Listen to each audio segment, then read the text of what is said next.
I'm Spence Graham, chairman of the Digital Signage Federation. I can be found on LinkedIn and at WVUSWG, and you are watching and listening to the AV Life. Greetings from Kansas City. You are listening to and watching the AV Life. Hello from Los Angeles. I'm Murphy Daly. You can find me on all the socials at Written by Murphy. And you're joining us for the AV Life. Hi, this is Nancy Blanchard from Williams AV, and you are watching and listening to the AV Life. Hi, this is James King, writer for the IT and AV column for the higheredav.com website. And you are watching and listening to the AV Life. And I'm your host, Tim Van Wert at the AV Life Pod, and you are watching and listening to the AV Life. Hey, Renee, did you want to introduce yourself to everybody By again? the way, I am Renee Benson. I live in Kansas City. You can find me at AV Renee KC. I introduced my city, but not my name. So hello, all. We all know how big of a KC fan you are, so we get it. It's in your blood. So Well, what that happened was I too. missed last week, so I'm all out of practice, and so that's my excuse. And I'm sticking to it. that's all right. That's there's a rhythm that's attached to being here and getting everything. So yeah, I also took the week off. Murphy did great in my absence while I was celebrating another passage of a year on this earth. Yay! So- Happy birthday, late birthday! Thank you. I did appreciate the music, the singing, and That's right. Joe's soundboard during that episode. So yeah, well done, everybody. Thank you very much for that. That was a great episode last week. So I really appreciate that. In his but- absence, I'm thinking we should call him Gonzo, like Joe Gonzo. Somehow Joe make that a Gonzo. word. Because he goes on it. He's like, Joe went Gonzo on it. Yeah. Yeah, I'm actually surprised he didn't try to get in on his phone or something like that. I mean, he's what, 6 Oh. o'clock out there right now. I mean, he's Yeah, probably still remember? partying. He's being wined and dined with a vendor. Yeah, So he's at the Yes, event. yes. How many So- wines and dines are getting in the way And of I'll him and bet his you he's phone? not mentioning us once. All right, Joe's Yeah. all about the self-promotion. So I think he's going to mentioning drop himself. at least a couple things, especially his book. His book, yes. And actually, what he probably will mention, he may not mention us directly, but higheredav.com will probably get a mention tonight as Oh, well. that'll get mentioned. Yeah. Yes. It was funny as He'll I was probably mention listening us to too. it, playing it back, and I was like, I almost can tell what's coming next with Joe. It's almost like I can preface when the book is coming in, and then it was so funny. I was glad. I was giggling. I was having a little FOMO because I wasn't there. yeah, but I was giggling the whole time I was listening to that episode. It was awesome. yeah. Mhm. You did great, Murphy. Oh, thanks. Yeah. Yeah. So we're all back. We don't have any guests this week. We had some schedule changes and things like that. But hey, we've had the crew before. This is part of the reason I feel We ran like everybody off. I we know. were scared them all off. They can't handle. You guys the are the band only back ones that can hang. Funny. But I feel like we're almost in a way we're like one of those morning show groups where you're over here on the East Coast, it's Z100, Elvis Duran and those guys. It's like we're kind of like that. It's like we have our core group, and occasionally we bring guests in, but we're good by ourselves, right? Yeah, Like, Absolutely. We're good. So, yeah, a couple things for tonight. We're going to talk about, we'll go right next into Murphy's PM Minute. We'll talk a little bit about emerging tech that's coming up. Of course, we have the firing range today as well. And we'll see how we're doing on time, and maybe some other things and who knows, maybe we'll get sidetracked. At least I know without Joe here, it's my show tonight. So yeah. It won't get Unless taken he over. calls in. Yeah, I was Unless he just gonna calls in. say, right. Don't take the Just- call. Don't take the call. Yeah. I'll Joe just, can I'll be just like kick him out once COVID. he You comes don't in. expect it. So Murphy, take it away with the project manager minute. Oh my gosh, you guys. there are times in projects. There's a time in projects when you have to say it. It can be like hard truths. If it's good news, it's really easy to say, and often people rush in to tell you. But if it's hard news, there's sometimes you got to say it. Like, well, customer, we will not be doing that. That is not actually possible. And here are the other things that are possible. And then there are times too when you have to say to the crew, yes, we're going to need to work all weekend. Which of you can do that and figure it out, because that's what we have to do. So there are times when the truth must be spoken. And the best way to do it is speak it directly and have a conversation about what's going to happen and make sure that it does happen. Make sure that the the message is conveyed and people understand truly what's going on and they don't wishfully think it's different. You got to say it. You got to make sure that it lands. And that's hard. And there are definitely times when I've really wanted to stay in the bathroom and not come out. But the words must be said, and you know, got to rip the Band-Aid off. So that's the minute. That's the PM minute of the day. All right. Well, yeah, I mean, that's thank you, Murphy. That's definitely something that I think I will admit I am the worst at telling bad news to anybody. I'll avoid saying bad news before, I say, I'll say good news. Yeah, like you said, easy. The good news is always easy. It's like, oh, we're ahead of schedule. Yay. Yeah, It's like, that one comes out easy. Right. And I just like today, I just got an email from our one of our IT groups, and they just said that because of the chip delay, the chipset delay, there's like backlogs of 8 to 10 weeks on getting product right now in certain aspects. Like, I would not want to be the one that has to relay that message. Well, and Like- it's crazy right now because, you're talking about chip delays. My 11-month-old leased car 3 weeks ago now decided to die for some reason. Had to have it towed out of, it wouldn't even start.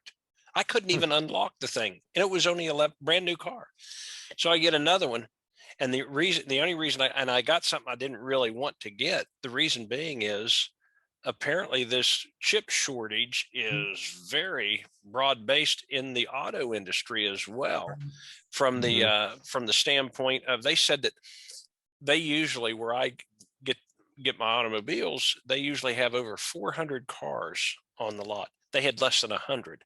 And so I had to take the ones I wanted, they said, can't sell you that one because we're still waiting on a chip for that one. They said there's thousands and thousands of cars on factory lots that don't have that chip yet. Wow. So they shipped them like incomplete, essentially. Yeah, that surprises me. Well, they probably are built in Detroit builds a lot of cars, but the chips are coming from overseas. Yeah. Had you guys heard also there's another less technological shortage of foam for car seats, the automobile seats? So that's Really? another thing. Yeah. No, I haven't heard that. I Huh. actually had the company that makes 95% of all car seats was one of my customers I did projects on. So The foam. yeah, the foam. The squishy That's stuff. kind all right. that's kind of an important part of that car seat, I think. Yeah. You think? Yeah, Just a little bit. goodness, Mhm. all the things that it takes to make a thing. Hmm. Which is interesting all- because little self-promotion. Did you see the last article that I did for Rave Pugs? I said the bomb's incredible journey, like what it takes to get all the parts. Mhm. It's a real thing.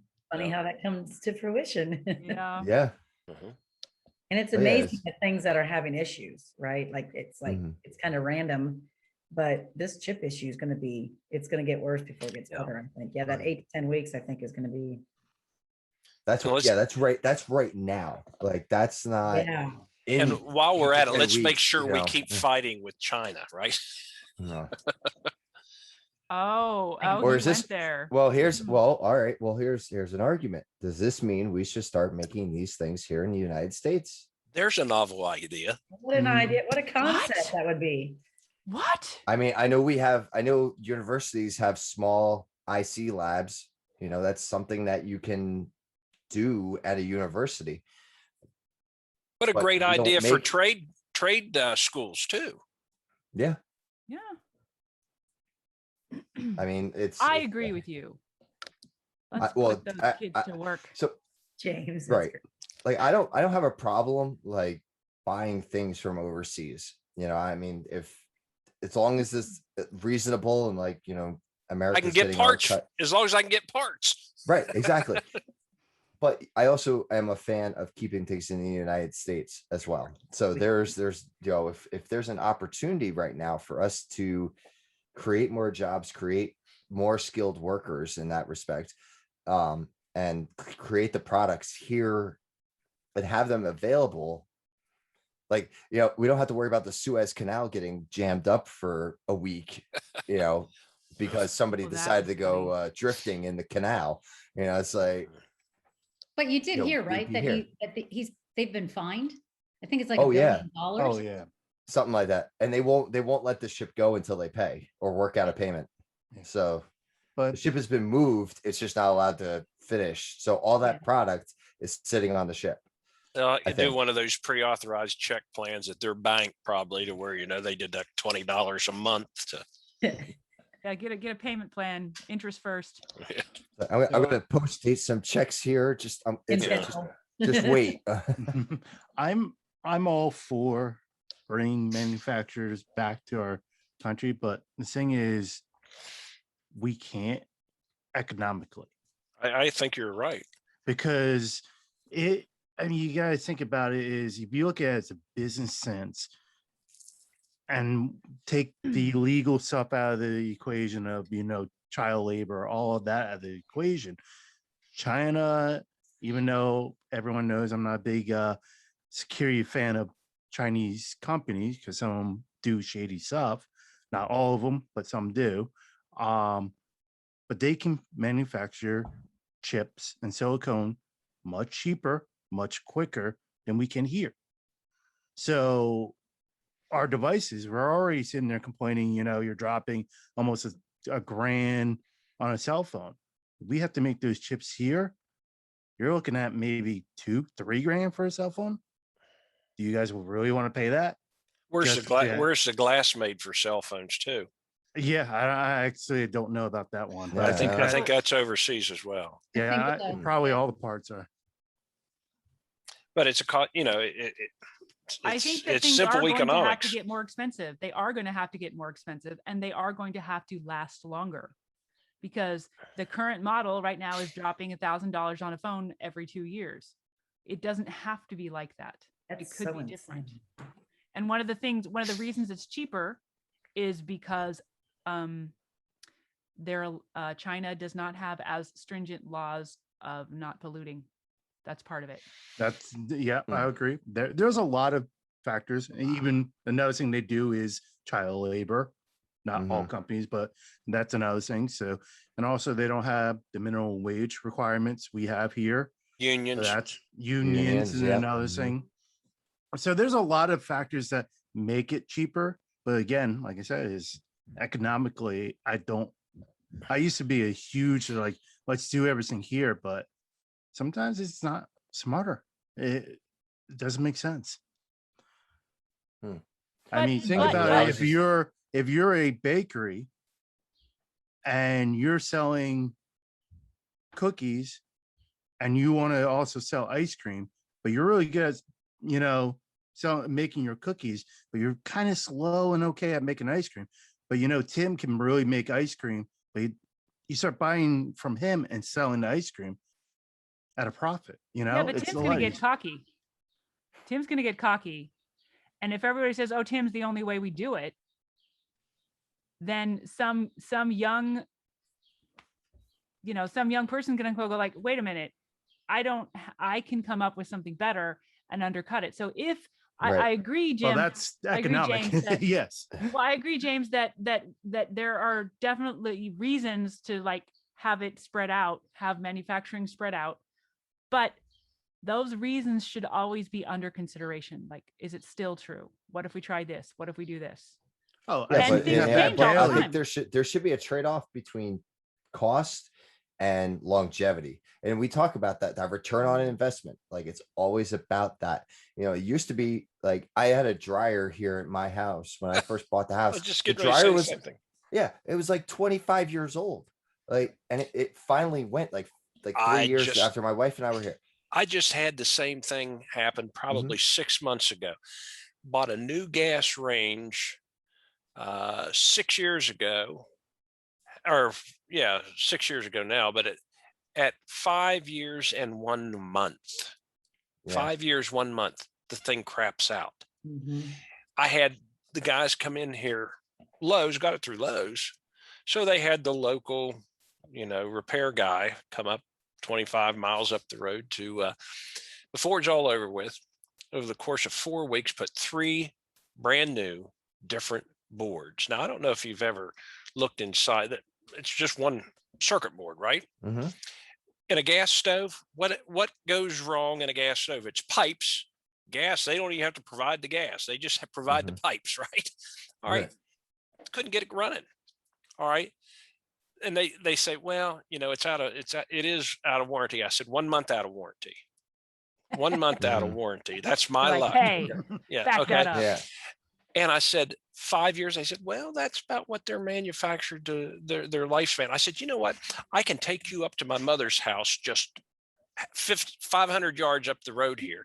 I said, we can go down in her basement and there's another old gas stove that's been sitting down there for 20 years that they had used for 25 years. And the reason they put it in the basement was they said, you know what? One of these days, one of the kids might need that Mhm. in their house.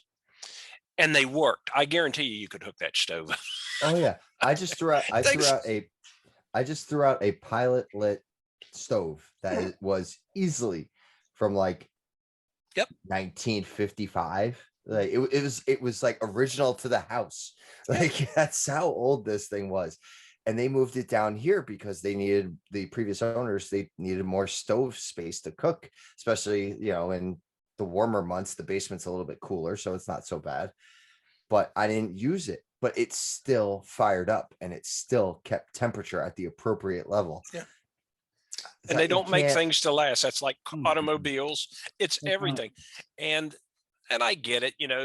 They're wanting repeat business and things like that. But come on, I mean, there is an ethic involved somewhere. But if I Well- could go out and buy a cell phone, updates aside, and things like that I knew would last me 4 or 5 years and still keep up with things, I would pay more for that, knowing I wouldn't have to go through the process of updating. Okay. because you amortize it over 4 or 5 years. Okay. Correct. Okay, wait a minute. Talking about cell phones like that. Do y'all remember? And hopefully most of you do. And if you didn't, you should know you can build your own computer, right? You can go buy the board and the things and you make a computer. Well, Done it. this guy, right? Yes, you did. Okay. I would hope that Yep. the significant portion of this crowd has done that. This is a local computer, right? This really Mhm. takes the place of everything on that computer. Wouldn't it be cool? We need to have a phone that we can make ourselves. You can do Oh, it. good. Yeah, Tell us. there's one you could pick the pieces and things like that and put it together. Yeah. And Not that even that. way, What If could a- possibly go wrong with me doing that? if a piece fails, then you can replace it and not have to get a brand new phone every 2 years. You can be able to like upgrade it So and get the kind of thing that you want. That's part of what can be visioned as like, hey, what do we want out of our world? Do we want to have products that are built to fail? Maybe not. Maybe I would pay more for I'm looking at trying to find stuff that is vintage because it does last longer, like you were talking about. But also, our new technology could be built that way too. I'll bet you I've got at least 6 or 7 old phones still here somewhere. Yeah, that's what I in was a gonna drawer. say. I mean, Didn't hey, we used to give those to third world countries or Yeah. something Yeah. like this? Yeah. Are we still know- doing that? I know actually a couple people that have the flip phones and they refuse to use Mhm. anything but. mm, So I'm going to do something I don't like to do. Is I'm going to turn on Oh, my virtual no. background uh-oh, Whoa. uh-oh. and show Get you real. talking about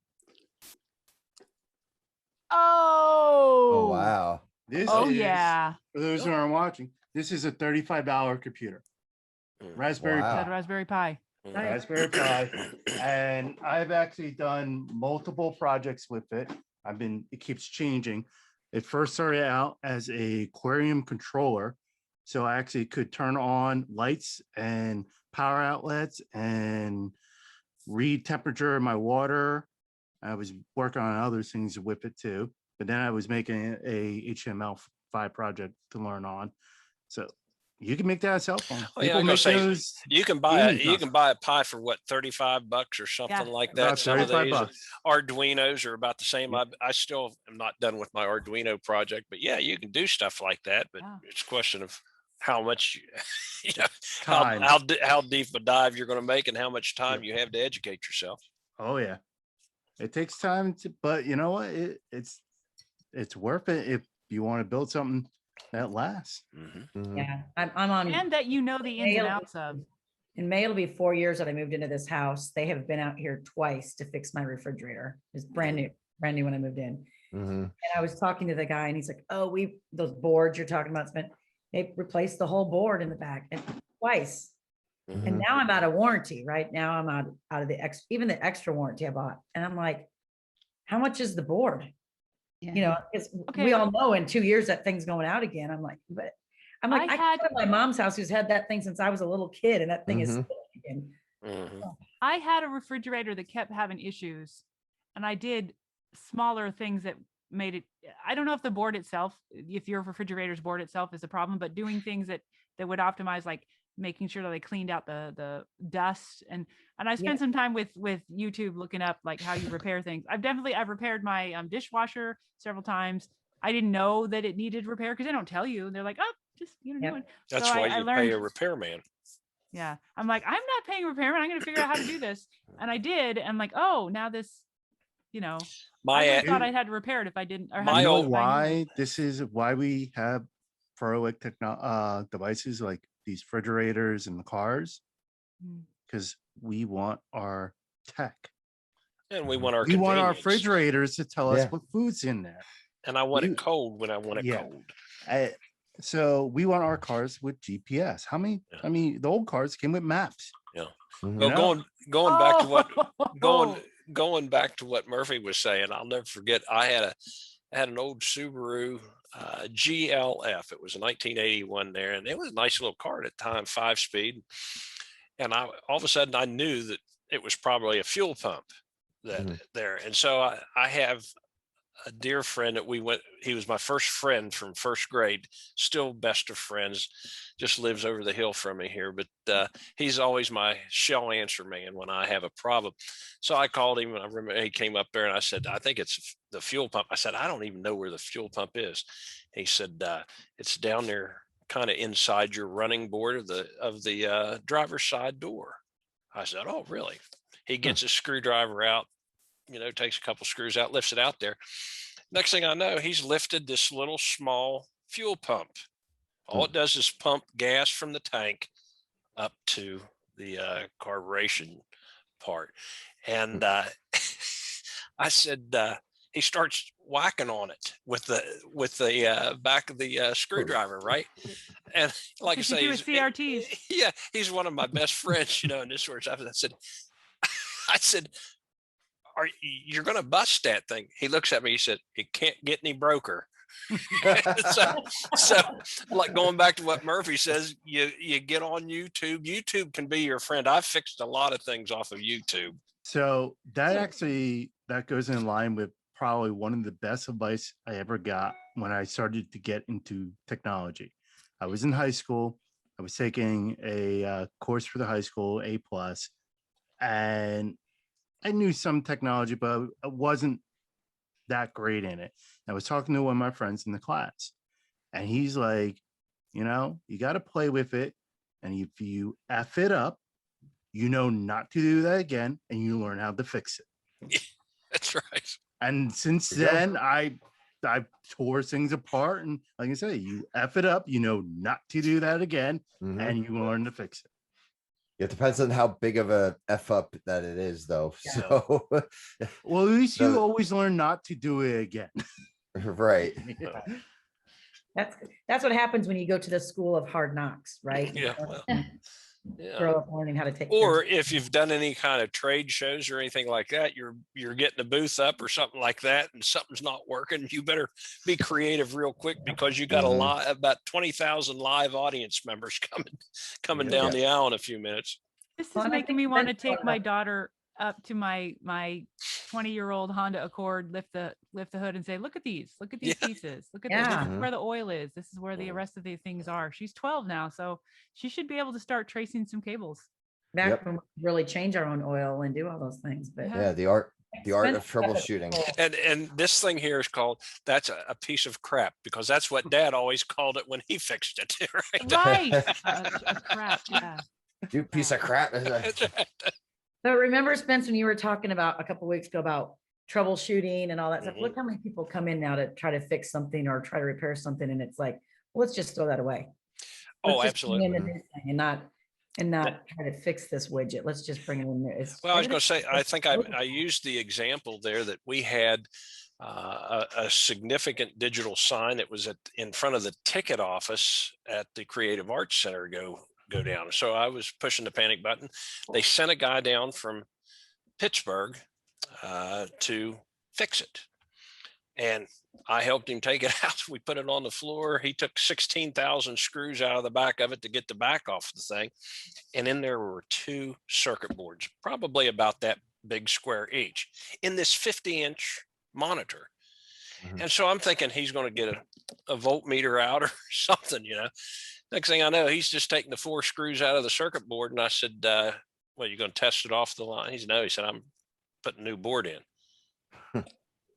Nobody tests at the component level anymore. And I mean, there were some serious components on that circuit board, but going back to what we were talking about, the cost of chips. Mhm. Tell me that's economic to get rid of an entire board. But let's think about it this way. Time. Spence. It's again. Yeah. It's How go much ahead, you James. paying that guy? I mean, for 5 minutes to swap out the board or 2 hours to troubleshoot. My oldest brother was a mechanic. He's kind of retired from being a mechanic. He's now working for a company, more of who the part people call to say what part they need to order. Like he's kind of like the middleman there for a company. Well, he worked for a local shop here, and the owner of the shop is like, like these chains, they allow you to check the code on your engine Yeah. light for free. And he's like, you take a couple hours. He's like, I need you to do this quicker. My brother's like, well, yeah, we can check the code, but I'm finding out what's causing the code. Mhm. And he's Yeah. like, that's much more valuable than just knowing what the error is. Right. I mean, Right. just actually last week, I think it was, I went 2 days without my vehicle because some of my lights went off crazy and my car was acting up.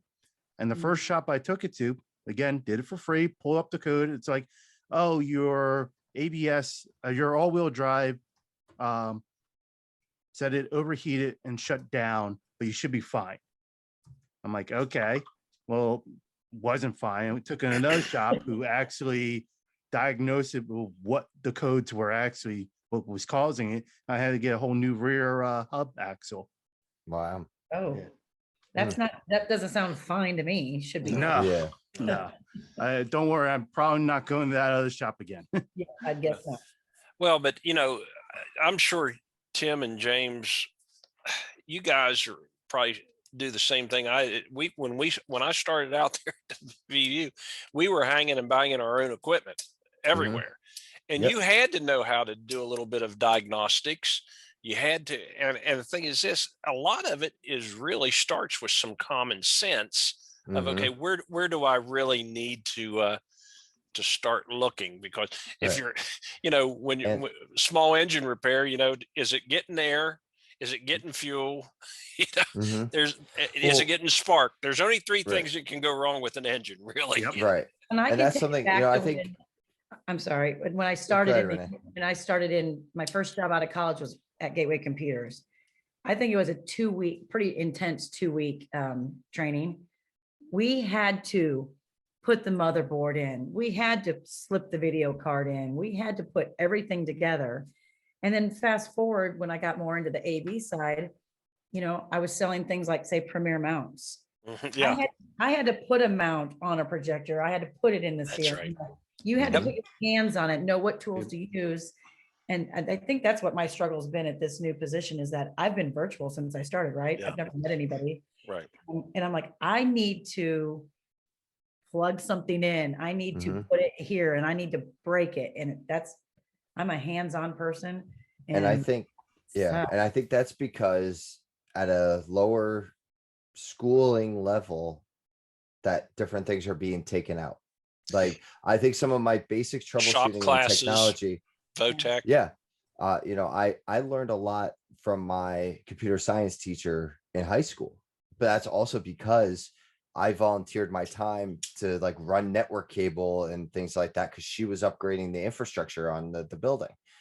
And let me tell you also, that was really cool. And I think back about it now, in 1998, when I graduated high school, my computer science teacher was a woman computer science major, which thinking back, it was like, that was huge. that's great. Like that, I Mhm. didn't, it's one of those, women in AV, women in technology thing. It was like, wow, it's like, that was really cool. And she was super knowledgeable and like really fun to hang out with and learn from. But sadly, like, I learned all of my troubleshooting stuff at that point. I was 17, 18 years old, and I was learning about how networks run, how the cabling should be, pinouts, it's like all that. And then I just grew with me. I used it later on in life, but Right. at that time, but that was the right age to learn that sort of stuff. And you had And your my hands son, on I'm trying to it. teach my You son were right now doing too. the work, Yeah. right? You were in there doing the work and you Mhm. were, It's also a good way to understand the art of troubleshooting and actually getting to the root of the issue. I mean, I know Joe has said this a couple times with his staff. I know I'm this way. I'm sure Tim and you guys are this way. Like, when I walk into the classroom because there's an issue, before I even get to that podium, I have an understanding what the issue is. 95% of the time, I actually know what the issue is when I'm on the phone with the person, because they may not tell me what really is going on, but you can get to what they're trying to do and what is not happening. And you can go, okay, like, for example, they're trying to show the podium computer on the projector. Well, you then know, okay, the projector, if nothing's on the screen, then either the projector's off, it's muted, or like, even silly, like the wrong source is selected. I mean, there's only 3 issues really. If you have nothing on the screen, if you have a blue light on the screen, it means the projector is not getting the signal from the switcher. Like, you got to understand the process of the steps that everything goes through. Like, AV is single flow. Know what going to what. And a lot of people don't think about that anymore. They walk in, they sit there and they try to figure out the big issue when it's like, well, first take the first step.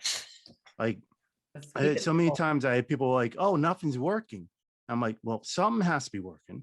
I mean, the phone works. You called me from Yes, it. famous, Mhm. famous words. Nothing's working. Where I'm having to on the end do global tech support, and they're like, I don't see anything.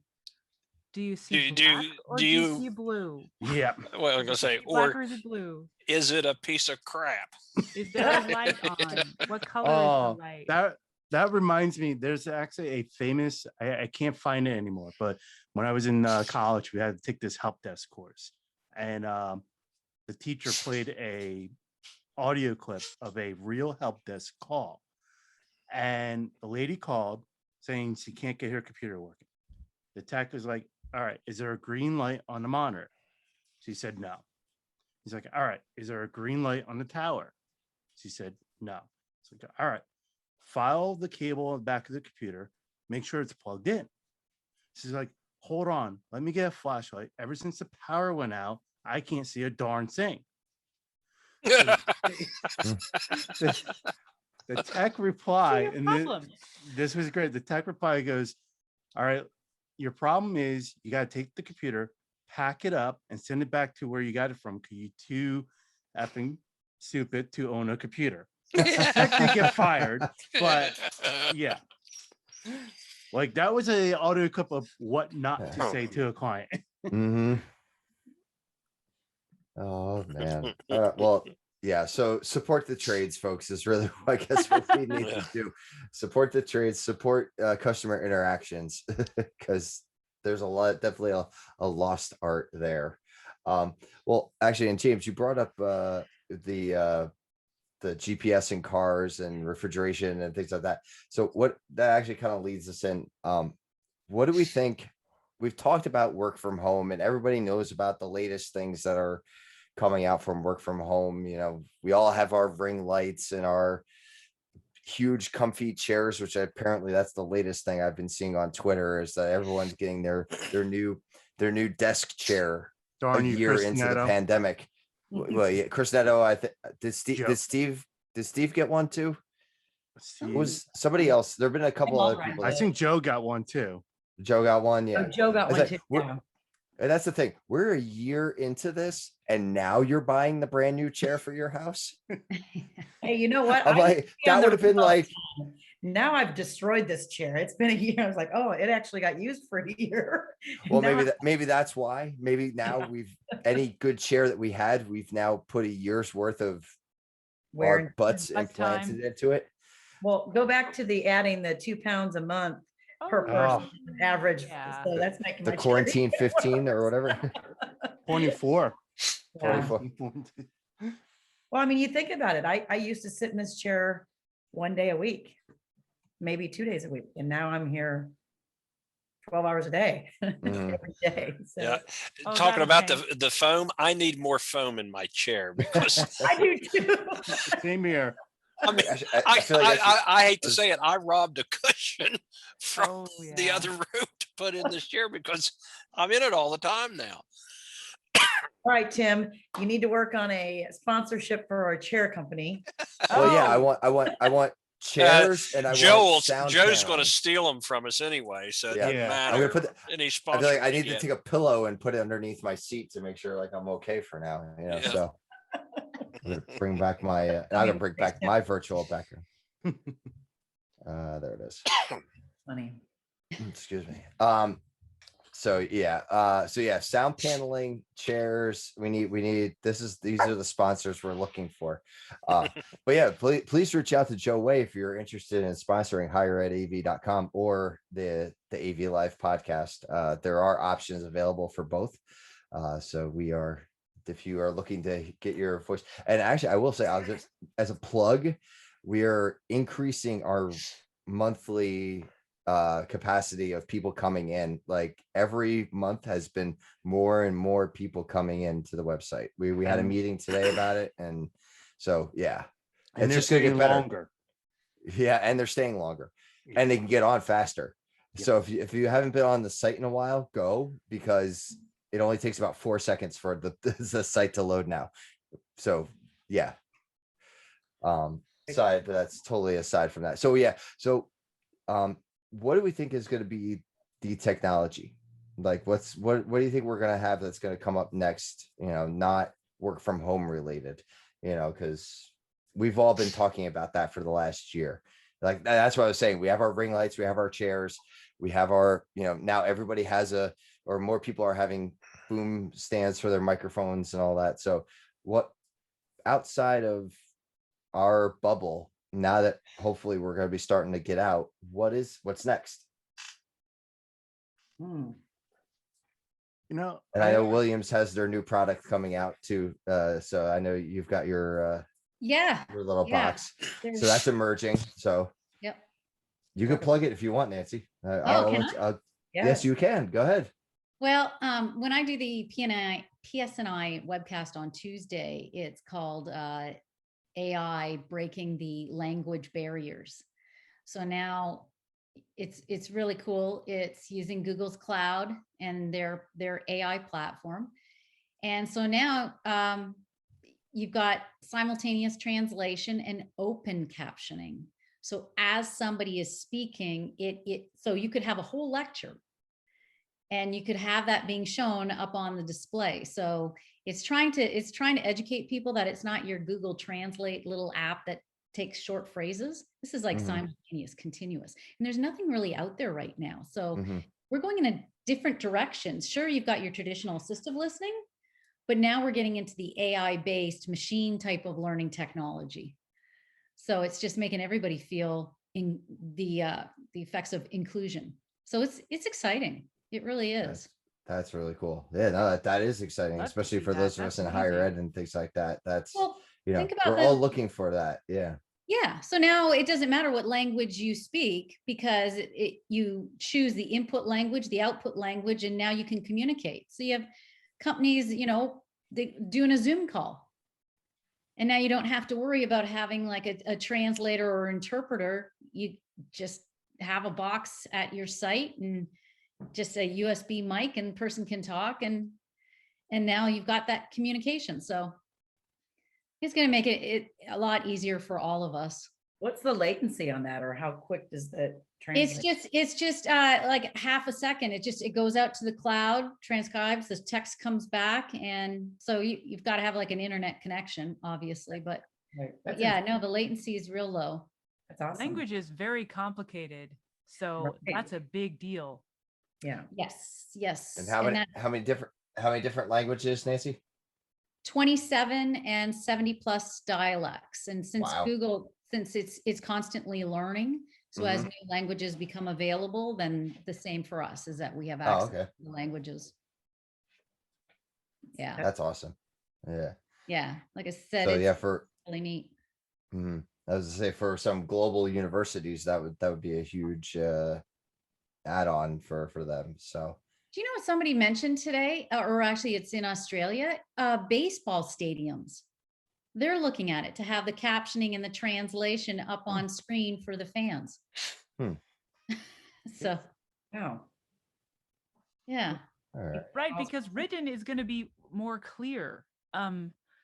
That's something that's something I mentioned in another in one of my articles when I was talking about doing global projects, that sometimes when you're talking to other people in another country, it's better to use text because it's more clear what's being said. So in a large auditorium for like actually hearing what people, they mock it like this huge echo and it's bouncing off, and who knows, the people next to you might be saying, but I want popcorn or whatever.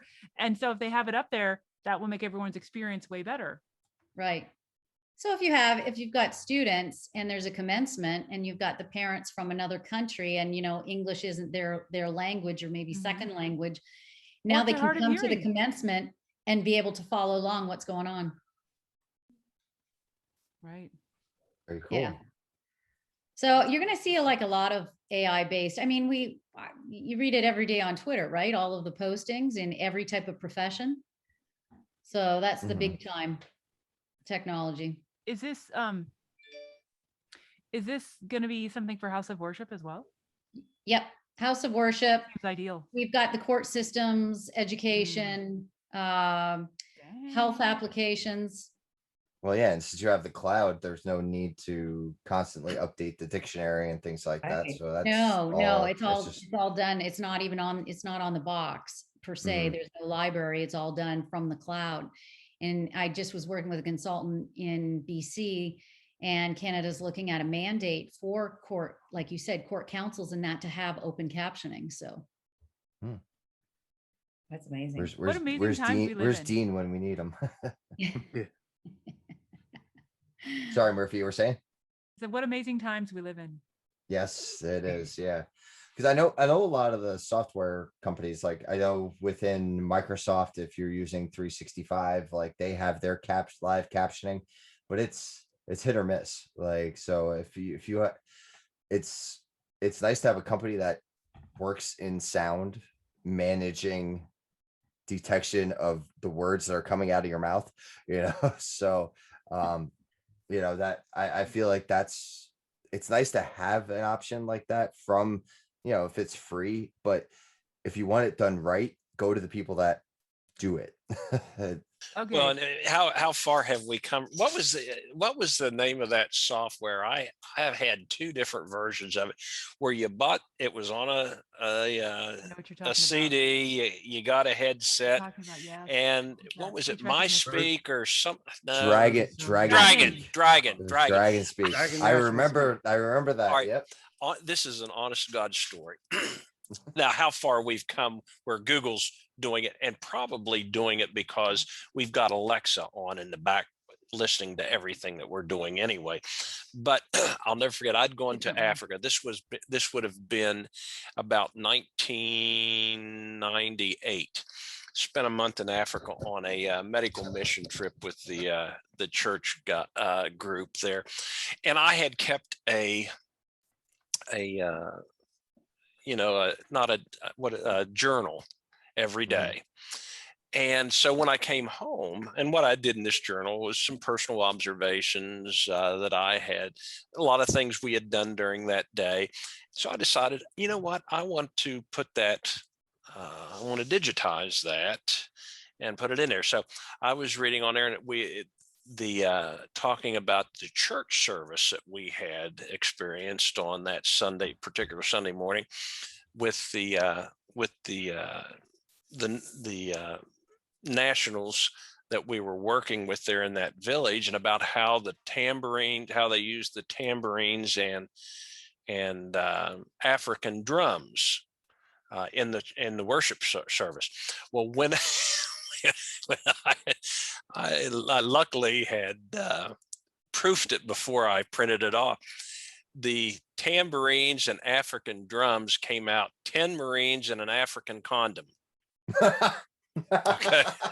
So what I'm saying is we've probably come a long way in AI Yeah. since Dragon was doing, honest to God, I swear Wow. that was I it. was to say there.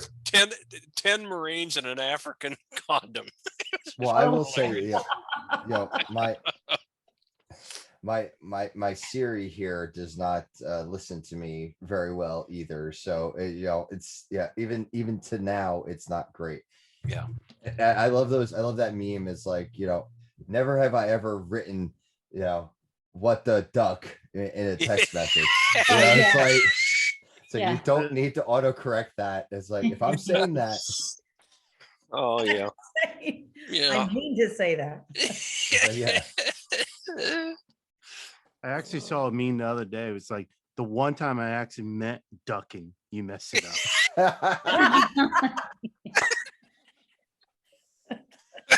Yeah. Oh, those are great. Well, there you go, Nancy. Williams is saving us all from autocorrect. You're going to put up what we actually mean to say. Yeah. Yeah. Don't try and censor me. Well, yeah. Well, it actually will deal with slang and put asterisks in. So you can try swearing as much as you want, and it will not show it. Now that sounds like a challenge. Yeah. I need a copy of that. Now, Nancy, with that said, what about the slang where it might be acceptable in one culture, but not the other? Yeah, that's it. It's a whole learning process with the Google Cloud. And that's actually one thing that I discuss in my webinar is about that, because there's different meanings, even between, let's say, American English and British English. And so what it does is, as it's learning, for example, if you said like read, read, it deciphers. It's able to actually decipher what it is you're talking about. Oh, okay. So over time, it learns the speaker. And like, did you wave? It would say, did you wave? But then as it was said more often with my one colleague, it actually did type it out correctly as did you wave, which is one of our products. That was used in the Chauvin trial.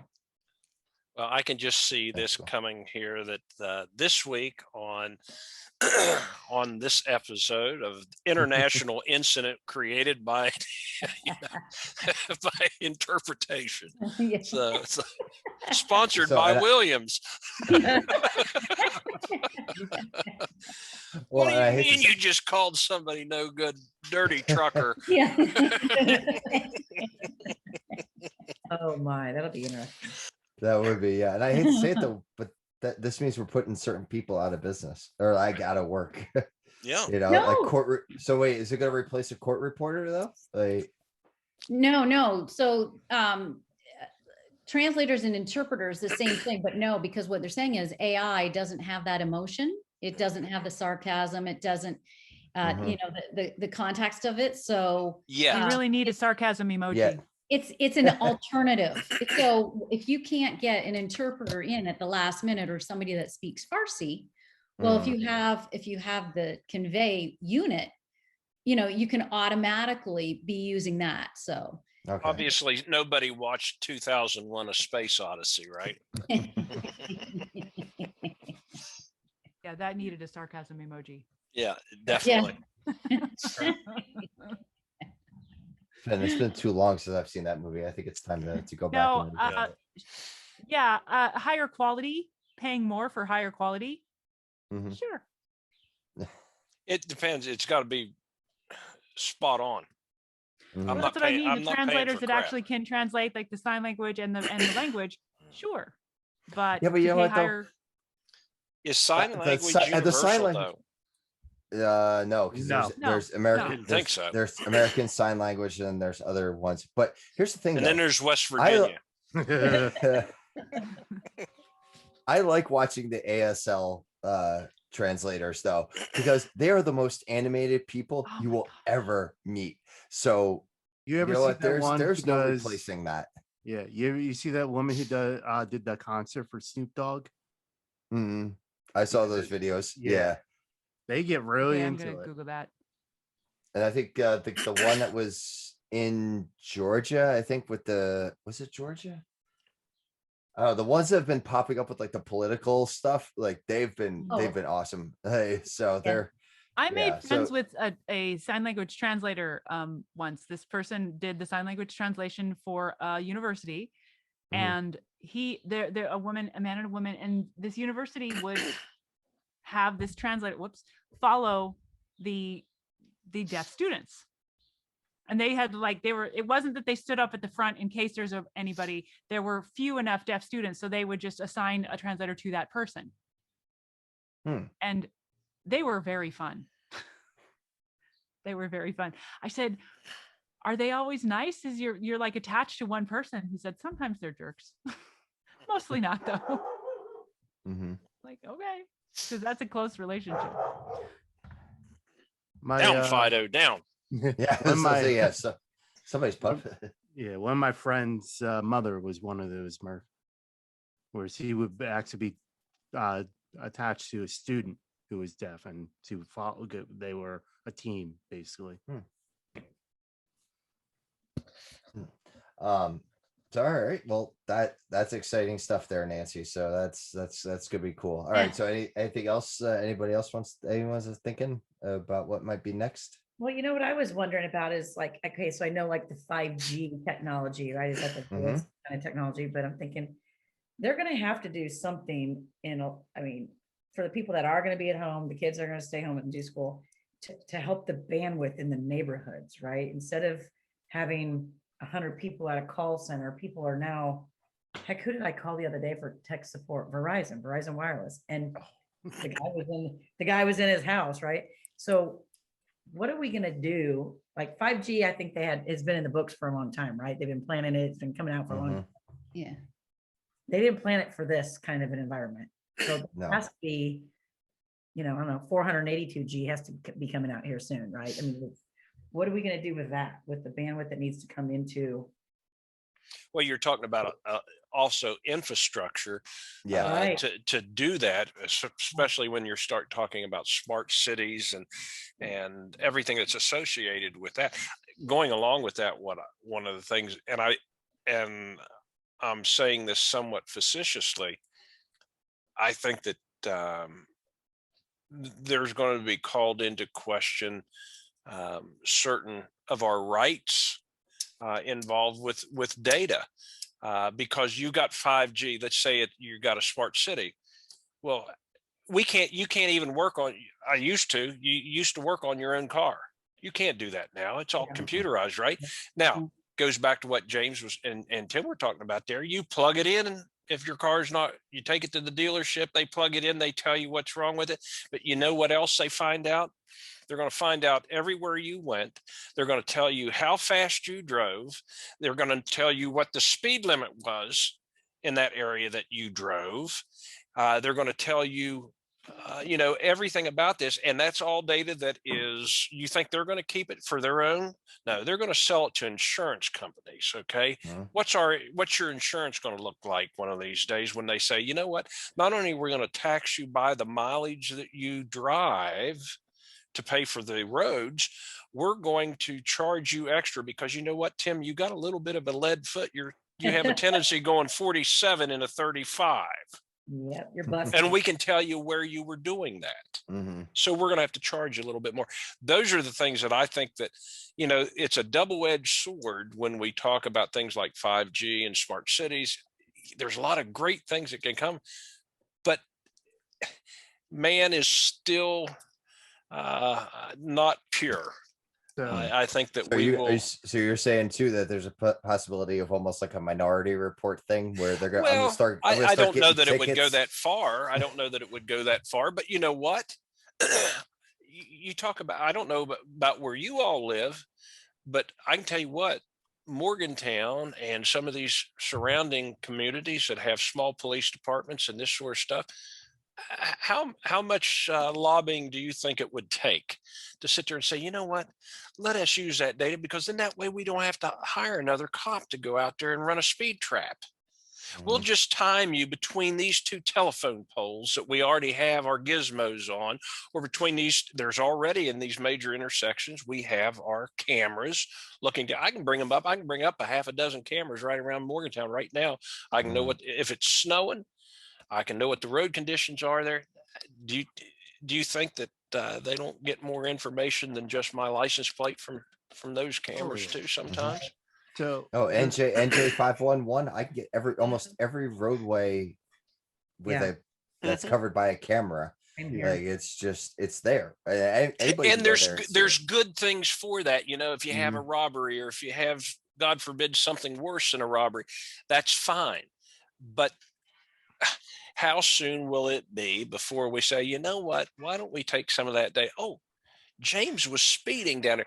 Hey, Sally, print off a ticket for James King and Yeah. you look up his address, you know where it is because here's his picture of his license plate.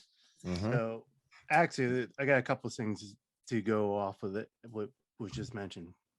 First off, Renee, I got in a conversation with Josh Strego about this. He actually has a really good paper about that whole digital divide and Really? getting internet out there. And this all sparked from a post from the FCC is actually looking into the data of broadband access. And so you can actually download an app on your phone to test your speed, and that will actually load that data back to the FCC so they can actually say, yes, you're getting broadband or you're not.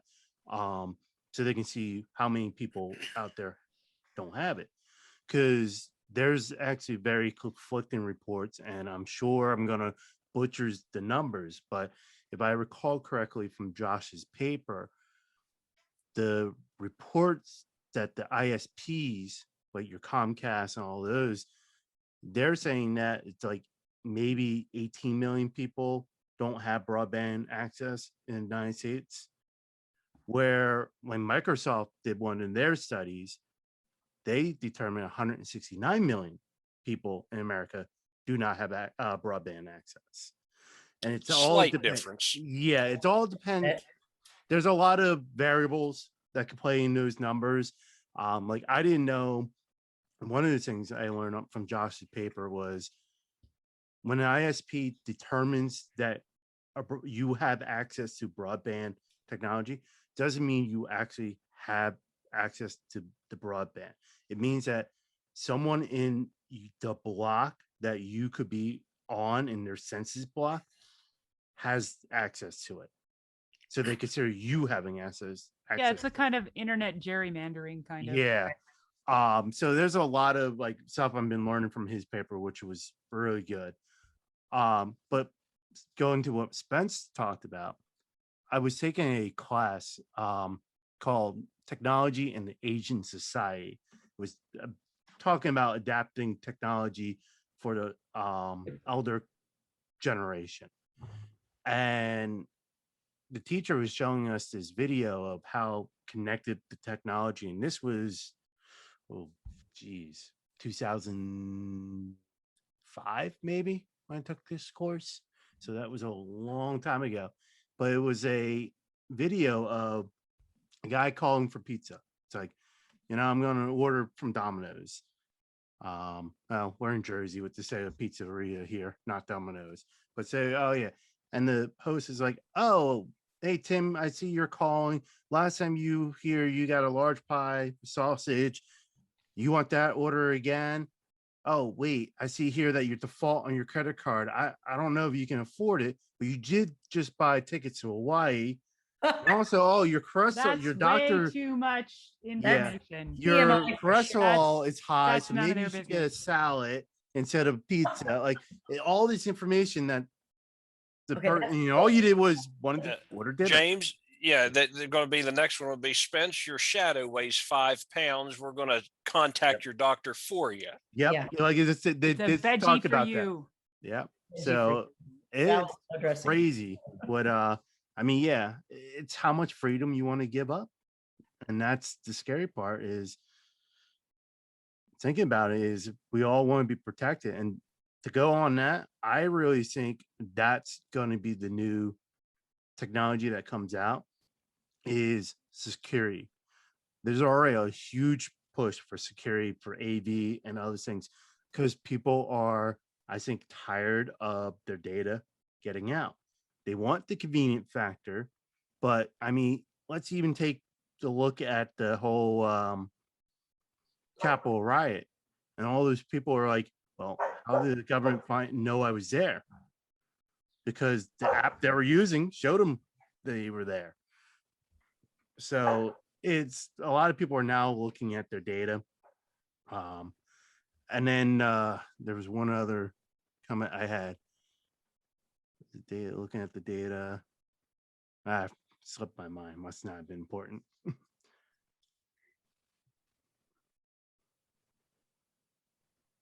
Yeah, privacy. Yeah, would help if I unmute myself too. That does help. I'm sitting there like I gotta unmute. I was wondering, what about Bluetooth That's- too? What was that? I think Bluetooth is 5.0 and 6 point something that will be coming out. So it won't be one-to-one, it'll be one-to-many now. Yeah, you still gotta be worried about that whole connection. Bluetooth is a good, but a short range. But it's, Down low. well, but that's consumer. Yes. Because we have a patent on Bluetooth technology, and we had what was called a BWAP. Okay. And it allowed you, if you're in a conference room or a fitness center and you had the transceiver that was at top in the ceiling, and then you just connected with your phone, and it was like a 300-foot range, All right. 150-foot if it was within like a meeting room and things. So there are differences between the there are. professional side. So that's what I'm looking at is like, are we going to be adapting it into more products or using that versus Wi-Fi even? But that also is a scary thing because I actually read a report this a couple of years ago talking about using Bluetooth in phones for digital signage. So Spencer like this was they wanted to outfit digital roadway signs with Bluetooth, and when you would drive by it, it will actually send an ad to your phone Mhm. via Bluetooth. And I know they were talking about it. I don't think it actually. Ever Well, you know, passed. that brings up that type of technology. I mean, near field communication, NFC and RFID, um, especially at point of sales. You know, you go down a certain aisle, and next thing you know, your phone dings and there's a coupon for 20% off. You know what? That's convenient, but it's bordering on darn spooky too, because I have allowed you into my phone because I've downloaded your app, Yep. and you are providing a service for me. But at the same time, do you trust those app makers not to? Why would that app to go down that aisle to get my 20%? Why do they need to look at my, why do they want access to my photos and my microphone? Mhm. Okay. They want to hear what you're Like, talking about. well, Yeah. not Mhm. and my mother, my mom's 87, and I still get these calls every once in a while. You know that Janice, my sister, and I were talking last night on the phone about a certain pair of shoes, and I got an ad for that set of shoes Yep. on that darn computer. How do I get that off? That's my point. Yep. Older people don't understand that. We do, Yep. and we think it's darn spooky. Oh Yeah. yeah. And Oh yeah, I've had it happen to me, and I'm not even talking about things. That's Alexa. It's running all the time. Every conversation you have, Oh, yeah. regardless of how private it is on It's the face. freaking thing. It's also it's Facebook and it's in Instagram as Yeah. well. I've noticed it on those guys too, and it's spooky. And also when I don't even say anything either, like we've gotten pieces of mail like ads, and then my wife will just be looking at it, not even tell me about it, and then she showed me she got an ad for that same company. yep. And you can't tell me that they did some major rollout on paper and social media that just happens to hit all that at the same time. The creepiest though, the mail was pretty creepy, but I was at a T-ball clinic for my son, and one of the dads was wearing a Under Armour mask from The Rock, and it was navy blue. I didn't mention anything about it. I happened to be looking at stuff on my phone while I was in his presence. I got home. I had an ad on Instagram from it. No Didn't kidding. even I noticed it, but I didn't say anything. I didn't talk about it. Didn't even tell my wife, hey, that was a pretty cool mask. I think I want one of those. It saw that I saw that somehow. I guess the way I he must have gotten in shot, and they saw the Rock Brahma Bull logo on it, and they made the connection. And it was in the same color too. It was navy blue with the gold. You want And to I'm know like, something? You want to know a scary one, Tim? I had a similar one where all I thought was I thought about a product. All I did was hey, and it wasn't even something I knew existed. I was just sitting one day, sitting down, watching TV, and in my head, I'm like, man, this would be cool if there was a product that did this. And all it said was in my head, didn't mention anything. Next day on Facebook, I had an ad for that product. Oh, now that I want to know what Renee's thinking. Yeah. That's what would, I bet wouldn't that so. be? I was like, I'd like to see, there's little And thought here's- bubbles popping up there above her. Boing. Here's Have a they thought. made movies about that Boing. kind of thing? Yeah. And here's the They thing, was people, That could be dangerous. Mhm. Now, see, People are so scared about being tracked by the COVID vaccine. They're going to get these little nanobots installed in them by getting the vaccine. It's It's already it's not, here. that's not what's happening. You have a phone. If they want to give you information, take information, you have it. They can get it, and they don't need to put a nanobot in your arm. now may So I sorry, suggest, Murphy. there's another way to combat this is to be less predictable. Don't just only think about the things that can be mass produced. As an artist, as a writer, as a person who's looking at not just things that were produced in China, they're not going to be able to guess what I'm wanting and thinking as often. If I'm thinking about Act 3 of a Shakespeare play, that's harder for them to serve that up. no, actually, Murph, you Give him 5 years. Because just think about it right now. Look at your bookshelf behind you, and you talk about writing, and you write, and so all this algorithm is putting all that together and we'll know, well, this person likes Shakespeare, this person likes literature, and start And gearing. yet, but let me tell you, I haven't had that happen. And when I do have it happen, it happens wrong. I was just looking at my email, and Audible said, you might be interested in this book based on your browsing history. It was a Yep. book that I already finished and bought from them. So they're wrong. Yeah, They're I wrong. And actually- I'm so fast, I'm way ahead of them. I did that to Amazon. I just bought a book, and like probably 2 minutes after I hit buy, I got an email from them saying, "We think you will like this book." I'm like, "Yeah, I just bought it from you." Like, duh. Like, Well, But speaking yeah. of pizza, Tim, Yes, I think it's time that we make the transition into the firing range. Okay, there we go. All right. Yeah, no we Kim all do it tonight. in So unison. Talking about It's- this spooky stuff, we ought to have Kim on here. I know. She's gonna hate missing this. yeah, I know. Yeah. So this is a culmination of a couple different articles, and we'll put in the interest of time for this episode. Basically, it's about the rise of autonomous robotic delivery. Domino's is doing it. KFC is doing it over in China. There's some other companies that are doing it as well. So I'm leaving it to the firing range, and we will quickly divide and conquer. We're evenly split tonight. So any suggestions on how we do this? Boys versus girls?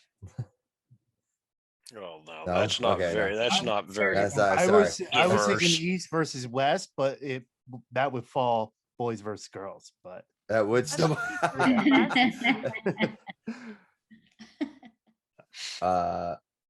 Take it, All right. Tim. Well, was that? You decide. I decide. All right. Then I can. You know what? I'm gonna pick a team. You know what? I'm gonna take who's in my column. It's gonna be me, Murphy, and Nancy. So, and then James, if you wanna, I'll just make you captain, and you could have Spence and Renee. So, because you're in my other column. So, all right. but you could choose your for or against robotic autonomous delivery. What do you think, Renee? For or against? Against. All right, we're against. All right. All right. We are for the robotic autonomous delivery. Oh yeah. Eddie Murphy, you want to lead us off? You got that smile on your face, All like you're right. ready to go. So here's the thing. We've all become accustomed to having food come to our house. I would never have, I would not have indulged prior to COVID. I would not have indulged in having a place very close by deliver to me. I'm like, no, I'll go pick it up. You know, that's ridiculous. I'll just go get it. I'll get it faster. But no, now that we've had Uber handing me all kinds of freebie coupons and everything in Grubhub. So we have that barrier is broken. That barrier is broken. And the technology is there. Maybe I don't want to put my pants on. I don't even need it to open the door. We have become used to pantsless living. I suggest you do when we're doing these things. Okay, just How would you know? I'm wearing I a reject t-shirt. your I mean, that's all premise. you need Right. to know. this is Now great. Spence has a visual. Yeah, Okay. there you go. Okay, well, I'm just saying. So people want to deliver it, and it can go into like the delivery spot. There could be very easily people could create. Good Lord, there's a delivery coming now. There'll be like a hanger, like a little Target people can have on their balconies where they don't have to leave their home. They can just like go into the spot. People can have the drones drop the pizza. I don't know if they followed through on it, but I heard Amazon was doing that. They were doing same day delivery using drones. and this is waiting to happen. There is a demand. The demand has been created, and people are willing to embrace the pantsless life. All right. I think you might have sold me on that. Vince. All I got to wear is a tie now. Oh, A tie and a smile. Tie and a smile. smile.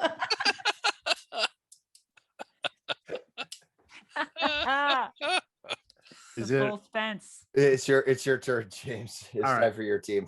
I'm gonna jump in on this one.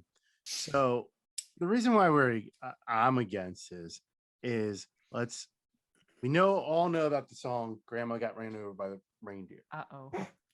You had it coming. but Mhm.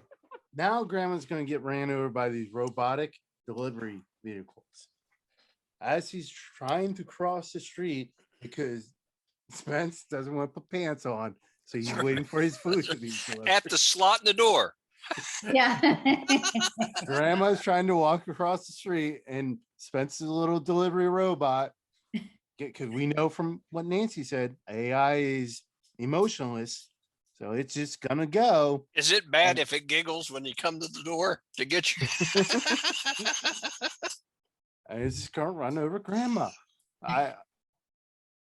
And then if Grandma's trying to order food, and this robot wheel, he's gonna be able to operate it. So let's save Grandma. No robotic delivery. All right. Well, you know what? I'm gonna go now because we're saving Grandma, but we're saving Grandma from exposure from COVID and from Speaking of any other exposure, virus. Well, Exposure from other exposure pantry from people. Spence too. Uh, poor grandma. we're saving Grandma on so many levels this week. It's gonna be great. So, yeah, you know what? We have drivers who are out there, and I know they're all doing their precautions. I know they're all doing with it, but there's still the possibility that some driver gets exposed to the wrong person, could then still bringing some virus home to Grandma.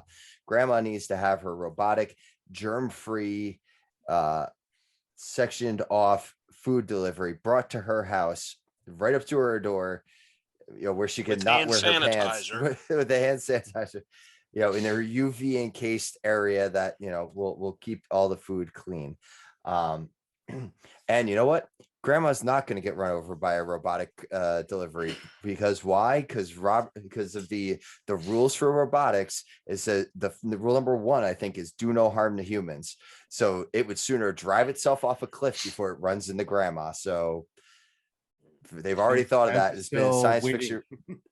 What's that? Well, Spence I'm- is still waiting with no pants. yeah, that's right. Pardon me here. Oh, it's just- All right, put your pants on, That's right, Spence, and that's go right. ahead. I'm going to moon you here in a second. All right, I'm going to go with James on this. From number one, it's obvious. This is a loss of jobs, low end jobs. You're talking about entry level jobs in a lot of times here. So I do think we have to consider some of that. Driverless, what can possibly go wrong with that idea? I mean, good God almighty, can it's bad enough having grandma on the roads, let alone it without a driver. That's just the next best thing. Okay. Wow. Also, we talked about 5G. I don't know. You guys are probably smarter about it than I am. I know that I've read some articles, health concerns about from a radiation standpoint with 5G. Is there any significant difference going from, different levels of that? Freshness issues. I got to thinking too about this. I mean, are you assured that you're getting a fresh delivery? There's your food code.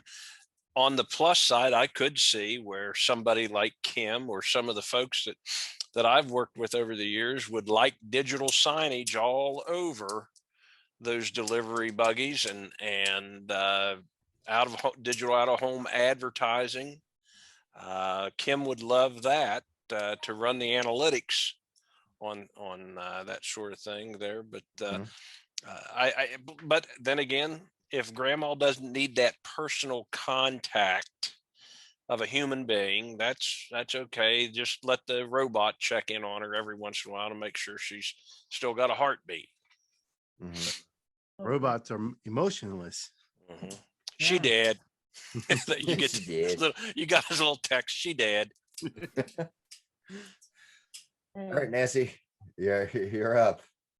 Well, you're saying I think it might actually be safer on the roads because, there have been issues over the years with delivery drivers who are racing around to try to make it within a certain time to offer you, a warm, a piping hot pizza. And so it's a little bit dangerous for other drivers with them out there, trying to reach the other destination. So I think that that will solve that problem. The other thing I was thinking about is, what if you just can't decide what you want to order? I mean, like some of these vehicles, they might have a selection. So it's sort of that you can go and you can choose what it is that you buffet. want, use Apple Pay or, Venmo or some form of payment. And in that way, they might actually be making more because you might be enticed by ordering more. Hmm, So that's what I there think. you go. All right. Okay. I'm getting All hungry. right. Bring us I home, know, on this this. is- I know, like when is my robot going to be here with my pizza? I'll go back to, let's pull the Mara Quinn out of the hat here and play on the emotion. How many of us on here have lost our jobs during COVID? Right? Okay. We need people to be out there working.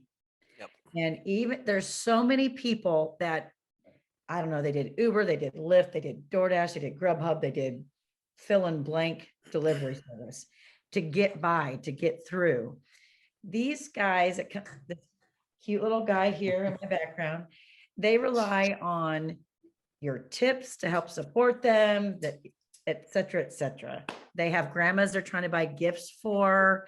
And they don't have to, they can knock at your door and leave it nicely on your doorstep. You don't have to have contact with them, right? I've been doing DoorDash for a year now. I never touch the people or talk to the people. I let them ring the doorbell and I get my food. But we cannot do anything else to put people out of work. It's bad enough I have to go to the grocery store and ring up my own dang groceries when I go there. Or you go to the airport and now everything is touchless. I have to ring up my own water and put it in a bag and pay $12 for a bottle of water. It's crazy. We need to keep people working. We need to get the economy. We need to keep it going. I agree. That's Well, Bam. yeah. yeah. Now I I'm think completely depressed. Yeah, I know. Well, you know what? I'm going to give it to you guys. 'Cause I really think that, yeah, I think this, we're not ready for this yet. We're not ready for this here in America, but that's my opinion as well. So yeah, And it was a how little, hot is the pizza gonna be? Well, That's they Well, could it be probably hot. has I its wanna own say they're warmer. probably hotter Yeah. than delivery yeah. because they could I mean, put. what if he takes And a 10 pizzas? if they're not wearing their pants, Wait a you minute. know, I No, they You're don't gonna- you're gonna leave it go- at the neighbor's house. So I just got two quick things to add. Mhm. The one thing is I want to say about the jobs. Yes, we will lose the lower entry jobs, the delivery people. But think about it. People need to fix these machines. People need to load these machines. You think kids are going to do that? Why not? You're smoking should. crack. Why They not? should, but they're not going to do it. They're not going to do it. You never It's know. not like when we were kids. This generation is not going to do that, I predict. And another thing I wanted to say is robots do what they're told to do.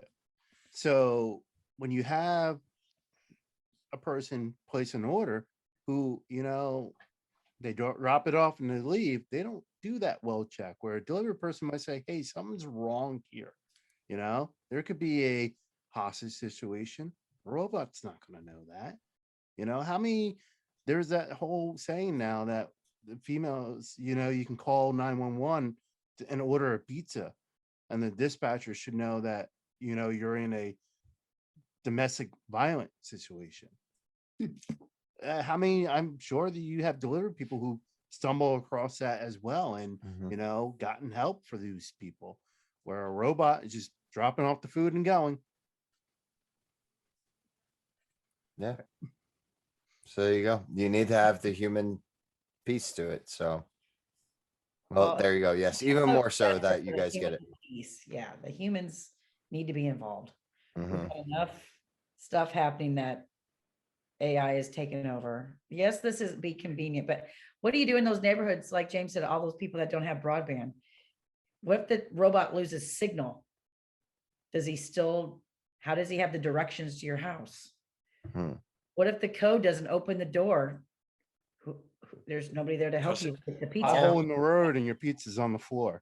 All robots have the master chip, so they know where everybody There's a is. chip But there's a shortage. chip shortage. Well, that's true. Oh. If you better be careful once they Yay. get caught up.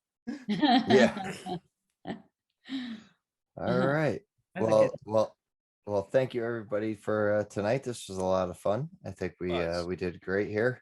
We're gonna wrap it up. This is a good time to do this. So yeah, keep an ear out. We got some special guests coming up. We should have some vendors coming up next couple weeks. May is also AVIT month for higheredav.com.